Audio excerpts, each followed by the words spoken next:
সঠিক মানুষ যেন সঠিক কথা বলতে পারে, এটাও কিন্তু একটা কনস্টিটিউশনাল ম্যান্ডেট। মানে ভারতবর্ষের সংবিধান কিছু কিছু বিষয় বলে দিয়ে যেগুলো করতেই হবে। সরকার নির্বাচনের প্রসিডিওরে যদি ঠিক মানুষ ভোট দিতে না পারে, যার ভোটিং রাইট থাকার কথা সে যদি ভোটিং না দেয়, তাহলে তো সেই নির্বাচন প্রক্রিয়াটাই আমরা প্রশ্নের চিহ্নের মুখে পড়ে যাই। সংবিধান মেনে যদি আমাদের গণতন্ত্রকে রক্ষা করতে হয়, তাহলে এসে একটা ম্যান্ডেটরি পার্ট। সুষ্ঠুভাবে এবং যত হ্যাসেল ফ্রি প্রসেসটা অ্যাভেল করতে পারে সেই দায়িত্বটাও কিন্তু নির্বাচন কমিশন। এই নিয়ে আমার কোনো দ্বিমত নেই। নির্বাচন কমিশনকে আরও প্রোঅ্যাক্টিভ ইনফ্রাস্ট্রাকচার যা যা দরকার সেটা দিতে হবে। যে ভারতবর্ষের সংবিধান কিন্তু একটা A to Z জায়গা, যার মধ্যে আপনার কি হলে আপনি কোথায় যাবেন, কি বলবেন, সব কিছুই ব্যাখ্যা করা আছে। আর আমরা যারা ভারতবর্ষের নাগরিক, আমরা ডিউটি বাউন্ড কনস্টিটিউশন ফলো করার জন্য। এটা ভাবার কোনো কারণ নেই যে আমি আজকে চেয়ারে বসে যা ইচ্ছে করে যাবো, কেউ কিছু করতে হবে না, এটা ভুল না। বাইরে উত্তরের ঠান্ডা হাওয়া বইছে, কিন্তু বঙ্গ রাজনীতি যেভাবে উত্তপ্ত হচ্ছে 26-এর নির্বাচনকে সামনে রেখে, তাতে অত্যন্ত গুরুত্বপূর্ণ একটা প্ল্যাটফর্ম এই মুহূর্তে তৈরি হচ্ছে SIR প্ল্যাটফর্ম। এবং এই SIRকে কেন্দ্র করে শাসক হোক বা বিরোধী, প্রত্যেকেই একে অপরের বিরুদ্ধে যেমন অভিযোগ তুলছে, কিন্তু অভিযোগের কেন্দ্রবিন্দুতে রয়েছে কেন্দ্রীয় নির্বাচন কমিশনার জ্ঞানেশ কুমার। এবং এই SIR নিয়ে নানা মুনির নানা মত, এ বিষয়ে আইনজীবীরা কি বলছেন, তাই আজ সরাসরি কথা বলবো কলকাতা হাইকোর্টের বিশিষ্ট আইনজীবী অরিন্দম দাসের কাছে। সরাসরি চলে যাব। অরিন্দম, এই যে SIR নিয়ে এত প্রশ্ন, কেউ বলছে এটা নির্বাচন কমিশন কেন্দ্রের নির্দেশে এটা করছে, কেউ কেউ মনে করছেন এটা সম্পূর্ণ রাজনৈতিক উদ্দেশ্য প্রণোদিত হয়। একজন আইনজীবী হিসাবে এই SIRটাকে আপনি কিভাবে দেখেন? দেখুন, SIR এর প্রভিশন ভারতবর্ষের আইনে আছে। তার কারণ হচ্ছে পিরিয়ডিক্যাল, আমরা যখন দেখি একটা পিরিয়ডের পর যে নামের লিস্ট বাদ গেল, ঠিক হলো, এটা ভেরিফিকেশনে ম্যান্ডেটরি। তার কারণ হচ্ছে আমরা গোটা পৃথিবীর বৃহত্তর ডেমোক্রেসি, ঠিক আছে? তো ডেমোক্রেসিতে বেসিক কথা বলে কিন্তু মানুষ। সঠিক মানুষ যেন সঠিক কথা বলতে পারে, এটাও কিন্তু একটা কনস্টিটিউশনাল ম্যান্ডেট। মানে ভারতবর্ষের সংবিধান কিছু কিছু বিষয় বলে দিয়ে যেগুলো করতেই হবে। ন্যায় বিচার দিতে হবে, মানুষকে তার বলার অধিকার দিতে হবে। সেই অধিকারগুলো যদি রক্ষা করতে হয়, তাহলে সেটা রক্ষা করার মূল দায়িত্ব কার? সেটা হচ্ছে আমাদের যে সরকার নির্বাচিত হয়। তাহলে সরকার নির্বাচনের প্রসিডিওরে যদি ঠিক মানুষ ভোট দিতে না পারে, যার ভোটিং রাইট থাকার কথা সে যদি ভোটিং না দেয়, তাহলে তো সেই নির্বাচন প্রক্রিয়াটাই আমরা প্রশ্নের চিহ্নের মুখে পড়ে যাই। তাহলে যদি আমাদেরকে স্ট্রং ডেমোক্রেসি, মানে ভারতবর্ষ হচ্ছে পৃথিবীর বৃহত্তর ডেমোক্রেসি, তো সে যত দিন যাচ্ছে ডেমোক্রেসির অনেক ইফস অ্যান্ড বাট থাকতে পারে, অনেক ধরুন রাজনৈতিক মতামতও থাকতে পারে। বাট যদি আমাদের কনস্টিটিউশনকে রক্ষা করতে হয়, সংবিধানকে, এবং সংবিধান মেনে যদি আমাদের গণতন্ত্রকে রক্ষা করতে হয়, তাহলে এসে একটা ম্যান্ডেটরি পার্ট। হ্যাঁ, এবার আপনি বলতে পারেন কিছু প্রসিডিউরাল ল্যাচেস আছে, যে এই যেরকম কিছু লোককে আমরা মনে করছি যে বয়স্ক লোক, তাদের এখানে অনেক কষ্ট হচ্ছে, যেগুলো এগুলো দেখুন, এগুলোকে ওভারকাম করার মেকানিজম কিন্তু নির্বাচন কমিশন একটা কনস্টিটিউশনাল বডি, তাকে ভাবতেই হবে। কারণ সাধারণ মানুষকে যদি আপনি কোনো পরিষেবা দেন যেটা আমাদের ডেমোক্রেসির পার্ট, তাহলে সে যেন সুষ্ঠুভাবে এবং যত হ্যাসেল ফ্রি প্রসেসটা অ্যাভেল করতে পারে সেই দায়িত্বটাও কিন্তু নির্বাচন কমিশন। এই নিয়ে আমার কোনো দ্বিমত নেই। প্রসিডিউরাল পার্টে আরও ধরুন লোক সংখ্যা বাড়ানো উচিত, বা মেকানিজম বা ইনফ্রাস্ট্রাকচার বাড়ানো উচিত, এই নিয়ে আমি একমত, যেগুলো উচিত। কারণ মানুষ যখনই গণতন্ত্রে পার্টিসিপেট করবে, যখন সে এই ইজি অ্যাক্সেসটা পাবে। আমি যদি আজকে ভোটার অধিকার প্রয়োগ করতে গিয়ে আমাকে প্রচণ্ডভাবে আপনি হ্যারাস করেন, আমি কীভাবে তার দেবই না ভোট, সেটাও কিন্তু ডেমোক্রেসির জন্য ক্ষতিকারক। তাহলে গণতন্ত্রকে রক্ষা করতে গেলে, সংবিধানকে রক্ষা করতে গেলে SIRটা ম্যান্ডেটরি। প্রসিডিউরাল পার্টে যেটা বলছি, তার সুবিধা যে মানুষ যে এই প্রসিডিওরটা, মানে SIRটা একটা প্রক্রিয়া, তাতে মানুষ যত সহজভাবে পার্টিসিপেট করতে পারে, মানুষ যত সহজভাবে সেটা দেখতে পারে, সহজভাবে এই সিস্টেমটা যে আপনি বৈধ ভোটার কি ভোটার না, এই বিষয়টা এটা নিয়ে ডেফিনেটলি আমার যা আমি দেখছি আপনাদের সংবাদ মাধ্যমে কিছু লোকের হ্যারাসমেন্ট হচ্ছে, সেটা না হওয়াটাই কাম্য। তার জন্য নির্বাচন কমিশনকে আরও প্রোঅ্যাক্টিভ ইনফ্রাস্ট্রাকচার যা যা দরকার সেটা দিতে হবে। বাড়িতে শুনানি করার প্রভিশনস বাড়াতে হবে, ক্যাম্প ওয়াইজ ক্যাম্প করে করে করানো যায়, অনেক প্রভিশনস আছে। কিন্তু at the end of the day সংবিধান এবং গণতন্ত্রকে বাঁচাতে গেলে এসআইআরটা কিন্তু ম্যান্ডেটরি, সেটা করা উচিত। আর সেটা পিরিয়ডিক্যাল যদি না হয় তাহলে কিন্তু আমরা যে গণতন্ত্রকে গর্ব করে গোটা বিশ্বের সামনে বৃহত্তম গণতন্ত্র বলি, সেটা কিন্তু প্রশ্নচিহ্নের মুখে পড়ে যাবে। 2002 সালে তো আমরা দেখেছিলাম যে সেখানেও তখনও এসআইআর হয়েছিল, প্রায় আনুমানিক 20 লক্ষের কাছাকাছি নাম বাদ গিয়েছিল। তখন যে সময় হয়েছিল সেই সময় সরকারের একটা সদিচ্ছা ছিল, কিন্তু সেই এসআইআরকে কেন্দ্র করে বর্তমান 2025 এবং 26-এর শেষে এসে যে ছবিটা আমরা দেখতে পাচ্ছি, 2002-এর সাথে 26-এর বা 25-এর কোনো মিল নেই। এক্ষেত্রে দেখা যাচ্ছে তারই মাঝে 2002-এ যেটা হয়নি, তখনকার নির্বাচন কমিশনের বিরুদ্ধে কোনো রকম কোনো পদক্ষেপ গ্রহণ করার ক্ষেত্রে কোনো আইনি জটিলতা ছিল না। কিন্তু এখন যে নির্বাচন কমিশন রয়েছেন বা কমিশনের যারা কর্মী আধিকারিক রয়েছেন, তাদের বিরুদ্ধে কিন্তু কোনো আইনি পদক্ষেপ গ্রহণ করা যাবে না। এই রকম কিন্তু আপনি জানেন যে এরকম বিল ইতিমধ্যে পাস হয়ে গিয়েছে যে নির্বাচন কমিশনের এগেনস্টে কোনো রকম কোনো ফৌজদারি মামলা করা যাবে না। কোথাও কি মনে হয় না যে এটা রাজনৈতিক উদ্দেশ্য প্রণোদিত? দেখুন, আমি এটাও বলবো যে আজকে যদি আমি কোনো চেয়ারে বসে থাকি এবং চেয়ারে তো একটা ম্যান্ডেট আছে, দেখুন আপনার পছন্দ হতেই পারে, আমার পছন্দ নাই হতে পারে, এটা নিয়ে আমরা তর্কে যাব না। কারণ সব কিছু রাজনৈতিক যে দল বা প্রেক্ষাপটে লড়াই হয়, তাদের নিজস্ব নিজস্ব চিন্তাধারা, নিজস্ব নিজস্ব ফিলোসফি, নিজস্ব নিজস্ব প্রভিশনস আছে। এটা রাজনীতির মানে that is how the politics runs in the entire world. গোটা পৃথিবীতে এইভাবেই রাজনীতি হয়। কিন্তু যদি আমি কোনো সাংবিধানিক পদে বসি, কারণ দেখুন আজকে যখন কেউ প্রধানমন্ত্রী ভারতবর্ষে, সে কিন্তু সবার প্রধানমন্ত্রী। কে কোন দল করে বলে সে প্রধানমন্ত্রী চেঞ্জ হতে পারে না, তাই তো? আপনি কি বলতে পারেন আপনার প্রধানমন্ত্রীর নাম অন্য?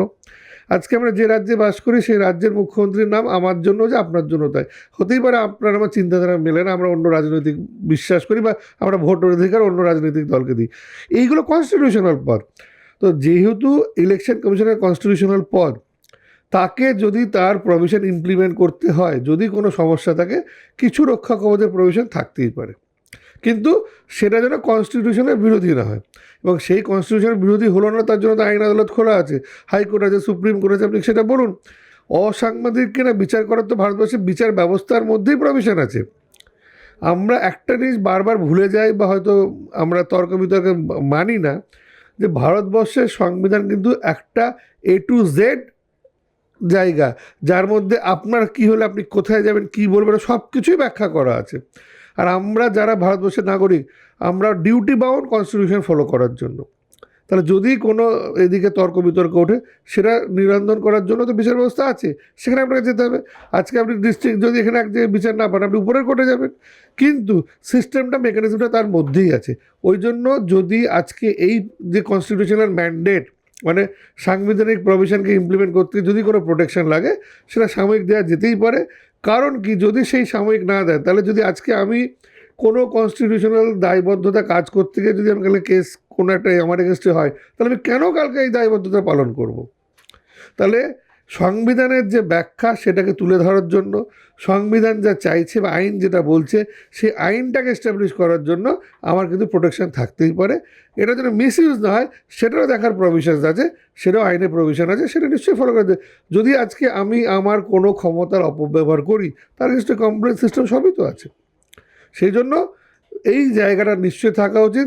সাংবাদিক যদি কেউ পদে বসে, তার প্রোটেকশন না থাকলে সেই সাংবাদিক যার যে ডিউটি, সেটা সে পালন করতে পারবে না। না, এক্ষেত্রে যে আইনটা করা হয়েছে, যেখানে নির্বাচন কমিশন আজকে হয়তো তিনি সাংবিধানিক পদে রয়েছেন, ভবিষ্যতে তিনি যখন অবসর নেবেন তারপরেও তার বিরুদ্ধে কোনো ব্যবস্থা নেওয়া যাবে না। তাহলে প্রশ্ন উঠে আসছে, আমরা দেখেছি এই কলকাতা হাইকোর্টের একজন বিচারপতি CS কান্নান, তিনি বিচারপতি অবস্থায় থাকার পরে সুপ্রিম কোর্ট তার এগেনস্টে অভিযোগ নিল এবং সেই অভিযোগের ভিত্তিতে তার বিরুদ্ধে রুল ইস্যু হলো, তিনি গ্রেপ্তারও হলেন, তিনি 6 মাসের কাছাকাছি জেল পর্যন্ত খাটলেন। তাহলে এই নির্বাচন কমিশন, তিনি তার যে স্বচ্ছতা নিয়ে প্রশ্ন উঠছে, তার বিরুদ্ধে যে অভিযোগগুলো উঠে আসছে, সেই অভিযোগের ভিত্তিতে কোথাও কি কোনোদিন তাহলে তদন্ত হবে না? না, এটা আমার মনে হচ্ছে ব্যাখ্যাটা ঠিক হচ্ছে না। আজকে আমি যদি কোনো কনস্টিটিউশনাল সিদ্ধান্ত নিই, দেখুন একটা জায়গায় যেটা আপনাকে বললাম, এটা খুব একটা সূক্ষ্ম বিভেদ করার জায়গা আছে, যে আমি আজকে এই চেয়ারে বসে আছি, আমার কি ক্ষমতা আছে। যদি আমি ক্ষমতাটা ইমপ্লিমেন্ট করি, সেটা থেকে আমি প্রোটেক্টেড আছি। বাট যদি আমি এই চেয়ারের অপব্যবহার করি, সেটা যদি কোথাও প্রমাণ করা যায়, তার এগেনস্টে কিন্তু আমি কোথাও প্রোটেক্টেড নেই। যেটা আমরা ভাবছি যে আজকে কোনো সাংবিধানিক ডিসিশন আমি নিয়েছি, সেই ডিসিশনটা যদি কনস্টিটিউশন মেনে হয়, তাহলে কিন্তু আমি প্রোটেক্টেড। এবং এই প্রোটেকশন ধরুন কালকে আপনার মনে হলো যে না, আপনি চেয়ারে বসেই কোনো একটা ভুল করেছেন, আপনি কোর্টের কাছে দ্বারস্থ হন, কোর্ট ডিসাইড করবে। এই প্রোটেকশনটা অ্যাবসোলিউট হতে পারে না। গণতন্ত্রে কাউরই ক্ষমতা মানে অ্যাবসোলিউট বলে কিছু হয় না গণতন্ত্রে। পাওয়ার ব্যালেন্স, চেক অ্যান্ড ব্যালেন্সটা হচ্ছে গণতন্ত্রের বেসিক ভিত। অর্থাৎ যদি আমি কোনো ভুল করে থাকি, আমার এগেনস্টে মামলা হলে সেখানে আমাকে ফেস করতেই হবে। কিন্তু যদি আমাকে দেখা যায় যে আমি ওই চেয়ারে বসে যে ডিসিশনটা নিয়েছি, সেই ডিসিশনটা ঠিক, তাহলে আমি প্রোটেক্টেড হবো। যদি দেখা যায় যে আমি আমার ক্ষমতার অপব্যবহার করেছি, তাহলে ভারতবর্ষের সংবিধান তাকে প্রোটেক্ট করে না, তারও প্রভিশন আছে। ওই জন্য আপনাকে সেই জায়গাটা আসতে হবে। এবং যেটা বললাম, এই যে বিষয়টা, এটাও কিন্তু আদালতের বিচার্য, এটা কোথাও কেউ অ্যাবসোলিউট না। আমাদেরকে একটা মনে করতেই হবে, যারা আমরা আইনের ছাত্ররা বারবার মনে করি, ভারতবর্ষের সংবিধান অনুযায়ী কোনো এক ব্যক্তি কিন্তু অ্যাবসোলিউট নন। তারও চেক অ্যান্ড ব্যালেন্স আছে, তারও ক্ষমতা কি ঠিক না ভুল সেটা বিচারের জায়গা আছে, তাকে বিচারের আওতায় আনা যেতে পারে। সেখানে ইলেকশন কমিশনারের বিচারের আওতায় উনি আসবেন। কিন্তু যদি দেখা যায় যে উনি যে সিদ্ধান্তটা নিয়েছেন সেটা আইন মেনে সঠিক সিদ্ধান্ত, তাহলে তিনি বেনিফিট পাবেন। না পেলে তারও এগেনস্টও কিন্তু প্রভিশনের জায়গা আছে। এটা ভাবার কোনো কারণ নেই যে আমি আজকে চেয়ারে বসে যা ইচ্ছে করে যাবো, কেউ কিছু করতে হবে না, এটা ভুল ধারণা।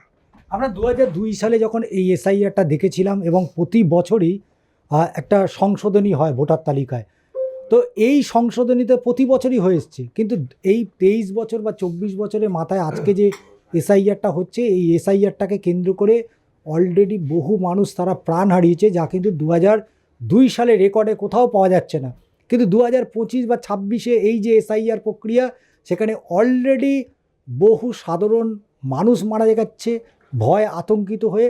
দ্বিতীয়ত হচ্ছে যে বিএলএ যারা কাজ করছেন, সেই বিএলও কিন্তু অনেকেই মারা গেছেন শুধুমাত্র এই এসআইআর। তাহলে এসআইআরটা তো সাধারণ মানুষের জন্য, দেশের কত পরিমাণের মানুষ, অর্থাৎ কোন রাজ্যে কত পরিমাণের মানুষ রয়েছে, তারা আদৌ দেশের নাগরিক কিনা, এই বিষয়টা তো প্রমাণ করার জায়গা। কিন্তু সেখানে এই যে আতঙ্ক, এই আতঙ্কর জন্য তো মানুষ, এটা কি কাম্য ছিল এসআইআরে? দেখুন, আতঙ্কের জন্য মৃত্যু ঘটছে, এটা তো আপনি আইনের ইতিভাবে কোথাও প্রমাণ করতে পারবেন না। আজকে মৃত্যু কেন হয়েছে, কেউ আপনি ভাবছেন আমি প্রেশারে মারা গেছি, এটা একটা আইনি প্রক্রিয়া যেটা হচ্ছে। এবং এই যে অভিযোগ, পাল্টা অভিযোগ, এই বিষয়ে আমার কিছু বলার থাকতে পারে না, কারণ আমি আইনজীবী হিসেবে মনে করি না যে এসআইআরের প্রেশারে কেউ মারা গেছে যায়নি, এটা কোথাও আপনি প্রমাণ করতে পারবেন। হ্যাঁ, ঘটনা ঘটছে, কিছু লোক মারা যাচ্ছে, এবং মৃত্যু ডেফিনেটলি যে কোনো মৃত্যুকে আমরা কোনো দিন ভালোভাবে দেখি না, কারণ একটা মানুষের জীবন চলে যাওয়াটা কোনো সময় কাম্য না। বাট এটা যে প্রেশার, কারণ দেখুন যেটা আপনি বুঝলাম, চারিদিকে যে একটা আবহাওয়া তৈরি হচ্ছে, আলোচনা হচ্ছে এসআইআর মানে, এসআইআর একটা সিম্পল প্রক্রিয়া। প্রতিটা লোকের বাড়ি বাড়ি গিয়ে ভেরিফিকেশান করে সেই প্রক্রিয়াটা ভেরিফিকেশান করা, এটা প্রতিবার হয় না, কিছু কিছু সময় পর এটা হয়। এই কেন? Basic verification procedure. এখানে আপনার তো আতঙ্কি হওয়ার কিছু নেই, কারণ কি, আমরা অন্য রাজ্যেও এসআইআর হচ্ছে। এবার আপনি যেটা বলছেন মৃত্যু অ্যাকচুয়ালি এসআইআর কারণে ঘটেছে, প্রেশার নিতে ঘটেছে, বিওলোর ঘটেছে, এগুলো সাবজেক্ট টু দেখুন ইনভেস্টিগেশন, বা এগুলো কোনো ডাক্তার, আমি মনে হয় না কোনোদিন মেডিকেল সার্টিফিকেট লিখতে পারবে যে এই প্রেশারে আপনি মারা গেছেন। তো এই জন্য মৃত্যু হচ্ছে, সেটা অবভিয়াসলি কাম্য নয়। সেটা কীভাবে রক্ষা যায় বা কী, কিন্তু সেটা তো মেডিকেল প্রসিডিওর। আইনি ভাষায় এসআইআরের জন্য মৃত্যু হয়েছে, এটা প্রভিশন হয়তো আলোচনায় আসছে, এটা ডিসকাশনে আসছে, বাট অ্যাজ অ্যান আইনজীবী এই ব্যাপারে আমার কোনো মতামত থাকার জায়গা নেই। কেন? একটা সাংবিধানিক প্রক্রিয়া যার মাধ্যমে অ্যাকচুয়াল মানুষকে ভোটার কি ভোটার না, যেটা আমাদের সংবিধানের বেসিক জায়গা এবং ডেমোক্রেসিকে রাখার জন্য দরকার, সেটা করতে গেলে সেই প্রভিশন করা হচ্ছে। সেই প্রভিশনের ব্যাখ্যা অপব্যাখ্যা এত তো মানুষ ডিসাইড করবে। বাট এই মৃত্যুগুলো যে এসআইআরের ক্ষেত্রে যে না হচ্ছে, এটা কিন্তু তদন্ত সাপেক্ষ মেডিকেলি প্রমাণ করা দরকার। সেটা প্রমাণিত হয়েছে বলে অ্যাটলিস্ট আমার এখনও জানা নেই। করোনা অতিমারি, তারপরে একের পর এক আমফান, প্রাকৃতিক বিপর্যয়, উত্তরবঙ্গে এত বড় ধস নেমে গেল, বহু মানুষের মৃত্যু তো হয়েছে, সঙ্গে তাদের ঘর বাড়ি সব ভেসে গেল। আজকে ইলেকশন কমিশন যে 12টা নথির কথা বলছে, সেই নথি অনেকের মধ্যে অনেকের কাছে নেই, যারা তাহলে দেখাতে পারছে না। আজকে মতুয়া সম্প্রদায় একটা বড় অংশ, সেই মানুষগুলো যারা এখনও সেই নথি তারা দেখাতে পারছে না, তাহলে কি সত্যি এই বাংলার তারা কেউ না, তারা এই দেশেরই নাগরিক না? এটা কিভাবে প্রমাণিত হবে? দেখুন, ভোটাধিকারের সঙ্গে নাগরিকত্বর একটা যোগাযোগ আছে বলতে পারেন, শুধু আইডেন্টিটি কার্ড হিসেবে। বাট ভোটাধিকার আছেই মানে আপনি নাগরিক কি নাগরিক না, সেটা কিন্তু বিচার্য নয়। আর আপনাকে যেটা বললাম, যেটা হচ্ছে যে কোনো ধরুন আজকে এসআইআর আজকে হিয়ারিং চলছে, তো হিয়ারিং আপনি গেলেন, একটা অর্ডার পেলেন, সেটাও তো আপনি চ্যালেঞ্জ করতে পারেন। আমরা এটা কেন ধরে নিচ্ছি যে এই এসআইআর প্রক্রিয়াটা সবসময় অ্যাবসোলিউট? আজকে ধরুন আমার কোনো ডকুমেন্টস এখন নেই, আমাকে নাগরিকত্ব প্রমাণ করতে হবে, আজকে এসআইআর আমাকে রিজেক্ট করে দিল, তারও তো অ্যাপিলের প্রভিশন আছে। যেটা আমাদেরকে বুঝতে হবে, আইনের সব কিছু প্রক্রিয়া প্রসেস আছে। আমরা শুধু ধরে নিচ্ছি যে আমরা যদি ওই বিএলও বিচার করে দিচ্ছে, আমার বিএলও তো আমার বিচার করে দিচ্ছে না, বিএলওকে একটা সেট অফ ডকুমেন্টস দেওয়া আছে, যার মধ্যে বিএলও দেখছে এই ডকুমেন্টস আপনার কাছে আছে কি নেই। আপনি দেখুন না, কত আমাদের ভোটার সংখ্যাটা দেখুন না, কত লক্ষ লোককে নোটিশ করেছে, সেটাও দেখুন। এবং আপনাকে তো হিয়ারিংয়ে ডাকা হচ্ছে, এখনই এটা বলে ফেলা হিয়ারিংয়ের আগেই যে এটা ঠিক না ভুল, সেটা কিন্তু কাম্য না। আর যদি আজকে হিয়ারিংয়ে ধরুন দেখা গেল আপনার নাম বলা হলো, ভোটার অধিকার নাই, কোথাও বলা হচ্ছে আপনার নাগরিকত্ব চলে গেল, কিন্তু সেটাকেও চ্যালেঞ্জ করার জন্য আইনি প্রভিশন আছে, সেইগুলো আপনাকে অ্যাভেল করতে হবে। আমি শুধু যদি ভাবি আমি ঘরে বসে এই কথা শুনছি যাচ্ছি, তাহলে কিন্তু এর কোনো সলিউশন কেউ দিতে পারবে না। আপনি নিজে একজন আইনের ছাত্র এবং সেই জায়গা থেকে দাঁড়িয়ে দীর্ঘদিন আইনি প্র্যাকটিস করেন, কিন্তু কোথাও কি আপনার মনে হচ্ছে না যে এই যে এসআইআর যে প্রক্রিয়া চলছে, আমরা ভোটের সময় দেখেছি নির্বাচন কমিশনের পক্ষ থেকে বিশেষ সক্ষম যারা, তাদের জন্য আলাদা গাড়ির ব্যবস্থা করে দেয়, তারা যাতে গণতান্ত্রিক অধিকার প্রয়োগ করতে পারে। 70, 80, 90 যারা সিনিয়র সিটিজেন, তাদের জন্য বিভিন্ন রকমের পদ্ধতি অবলম্বন করে। কিন্তু আমরা এসআইআরে যখন দেখছি, সেই এসআইআর লাইনের 90-এর ঊর্ধ্ব, 70-এর ঊর্ধ্বে, 80-র ঊর্ধ্বে বৃদ্ধ মানুষগুলো তারা এসআইআরের লাইনে দাঁড়িয়ে আছে, তাদের হিয়ারিংয়ে ডাকা হচ্ছে, তারা হিয়ারিংয়ে যাচ্ছে। কেউ আজকেও একজন বয়স্ক মহিলা, তিনি হয়তো 70-75 বছর বয়স, পড়ে গিয়ে তার মাথা ফেটে গেছে। তাহলে নির্বাচন কমিশনের কি এখানে কোথাও কোনো গাফিলতি নেই? তাদের ভাবনা, তাদের চিন্তাতে কোথাও কি মনে হয়নি যে আমরা ভোটের দিনগুলোকে তাদেরকে এটা বলছি যে আপনারা সবাই আসুন ভোট দিতে, আর যখন এসআইআর প্রক্রিয়াটা শুরু করছে, এই এসআইআরের মধ্যে এই মানুষগুলোকে খুব একটা কিন্তু গুরুত্ব দেওয়া হচ্ছে না? তাহলে কি বাংলায় কি আলাদা করে নজর দেওয়া হচ্ছে? যত ভোট কেটে দেওয়া যেতে পারে, যত ভোটার কমিয়ে দিতে যেতে পারে, সেটা বিশেষ কোনো রাজনৈতিক দলের সুবিধা হতে পারে? আমি আপনার সঙ্গে এই বিষয়ে একবার ডেফিনেটলি না। রাস্তায় চলতে গিয়ে যদি কেউ পড়ে মাথা ফেটে যায়, তার দায়িত্ব ইলেকশন কমিশন কোথা থেকে নেবে? আর যেটা আপনাকে আগেও বললাম, যে ইনফ্রাস্ট্রাকচার যদি আরও দেখুন, কোনো একটা প্রক্রিয়া শুরু হলে তার ইফস অ্যান্ড বাট থাকে। যদি নির্বাচন কমিশনের কাছে তথ্যগুলো গেলে, যদি এখন আমি যা শুনছি 85 বছরের ঊর্ধ্বে আপনাকে গিয়ে ভোটার দাঁড়াতে হবে না, বাড়ি বাড়ি গিয়ে হেয়ারিং হবে, এই প্রভিশনসগুলো আছে। দেখুন, ইমপ্লিমেন্টেশনের ক্ষেত্রে ইনফ্রাস্ট্রাকচার যদি আরও বাড়ানো যেত, আমার মনে হচ্ছে সেটা খুব সুবিধার হতো।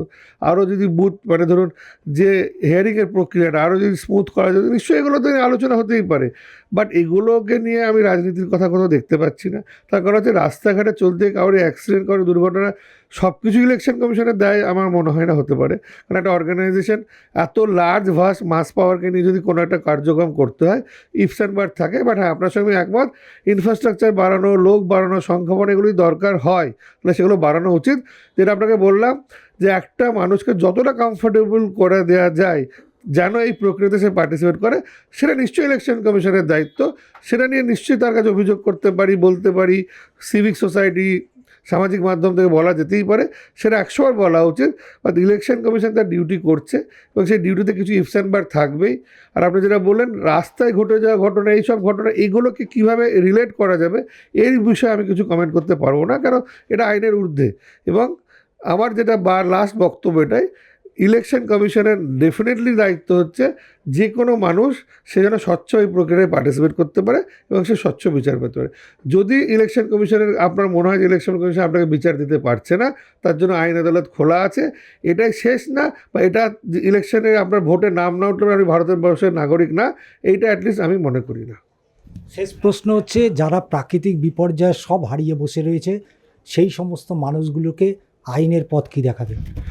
দেখুন, আবার তো আপনাকে বললাম, কে হারিয়ে ফেলেছে একটা জিনিস, যে আজকে ভারতবর্ষের নাগরিক, আমার যে সব কিছু মানে দলিল হারিয়ে গেছে, তার সার্টিফাইড কপি ওঠানো যায়, আবার আধার কার্ড, তার ডিজিটাল, আজকে কোভিডের পর থেকে ভারতবর্ষে তো কিছুটা হলেও ডিজিটালাইজেশন আছে। এবং আপনি যেগুলো যদি হারিয়ে গিয়ে থাকে, যেটা বলছেন স্পেসিফিক কেস বলা খুব মুশকিল যে কার কোথায় হারিয়ে গেছে, বাট তার যে ডকুমেন্টেশনগুলো আছে এবং তার যে দুয়ে নাম থাকে, আপনি সেগুলো প্রমাণ করুন।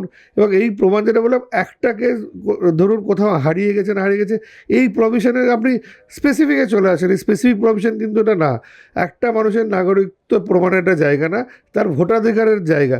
সেখানে প্রভিশনস আছে, আপনি সেই কাগজপত্রগুলো দাখিল করলে আমার মনে হয় কোনো সমস্যা হবে।